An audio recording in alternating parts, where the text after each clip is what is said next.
talk about something super important today: how to build real wealth, freedom, and financial confidence. Yeah, even on a teacher's salary. Let's dive right in. Let's start with a core truth, and it's this. It doesn't matter if you're making $500 a week or $5,000 a month, whether you're 25 or 55.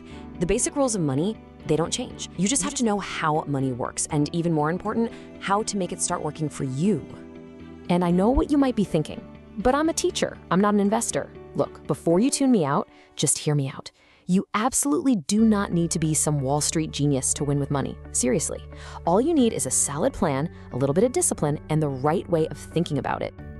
Let's talk about why so many of us teachers, well, feel broke. Let's just be real for a second.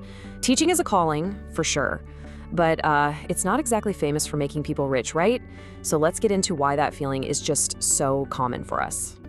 I mean, you know the drill. We're dealing with rent that just keeps going up, those student loans that never seem to go away, raises that don't quite keep up, and yeah, all those little expenses for our classrooms that, surprise, come straight out of our own pockets.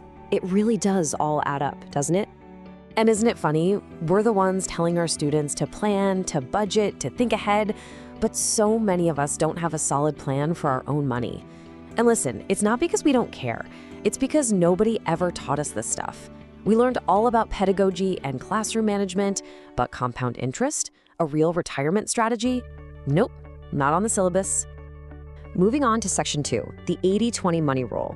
Now, here's something that nobody really tells you about getting ahead with your finances. It's actually way less about all those complicated theories and way more about something you have total control over. Personal finance? It's only about 20% head knowledge. 20%.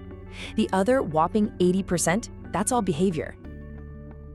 See, the math isn't the hard part. Our habits, that's the challenge. And that brings us to the most crucial point of all. It is not about knowing what to do. It's about actually doing it. Think about it. You don't get an A on a test just by writing study in your planner, do you? Of course not. And it's the exact same thing with your money. Making a budget isn't the win. Living on the budget is the win. That's it.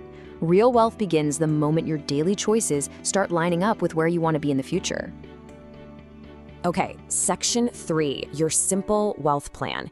So you ready for the actual plan? This is it, a simple, straightforward framework that's going to put you right back in the driver's seat of your financial life.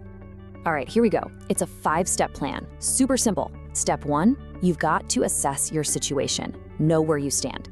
Step 2, set some real money goals. Step 3, budget every single dollar. Step 4, execute that plan and repeat it. And finally, step 5, and this one is so important, you have to replace the money myths you've been told with money truths.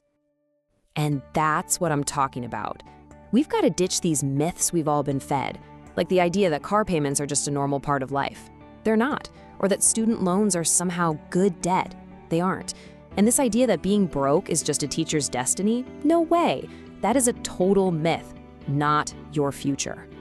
All right, Section 4, let's talk about debt versus freedom. Because really, it's a choice. Ditching those myths means you have to look debt right in the eye, but it also means you get to see the incredible freedom that's waiting for you on the other side. So to really get what we're up against, let's look at what normal is. As of this year, total household debt in the US, it's climbed to over $18.5 trillion. That's a mind-boggling number. And that's the normal that society tells us is okay.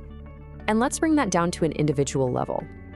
The average person is carrying around $9,000 in credit card debt.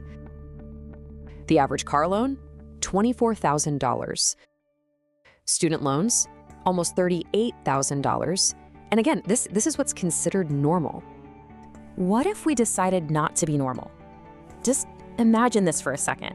What if you went your entire career with no car payment? What if you actually paid cash for your vacations? What if you could retire a millionaire? Yeah, you, as a teacher. I know, that sounds like a pipe dream, right?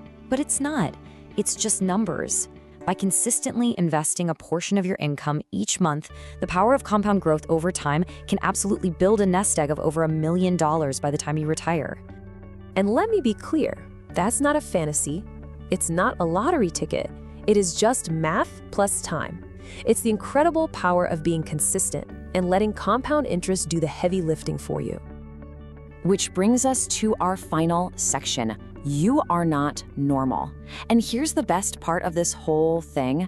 As a teacher, you already have everything it takes to win with money. You really do. You just have to apply the skills you use every day in a slightly different area. Think about it. What do you do every single day? You plan lessons, you manage a classroom of 30 different personalities, you show up every single day ready for growth. Those exact same skills are what it takes to win with your finances. You already get the concept of investment, not just with money, but with your time, your effort, your patience. So when you finally turn those skills toward your own money, you are absolutely unstoppable. And you know what? When teachers get this stuff right, when we master money, it's bigger than just us. We don't just change our own lives. We end up changing our students' lives too. We become a living, breathing example of what financial literacy actually looks like in the real world. I mean, talk about generational impact. That's what we do. So it's time. Let's stop normalizing the financial struggle. Let's stop accepting that's just how it is. You can be passionate about your job and be wealthy. You can serve others and save for your own future. The formula really is this simple. 1, learn the principles. 2, apply them consistently. And 3, just refuse to be normal. Because let's face it, normal is broke. And you, my friend, you are not normal.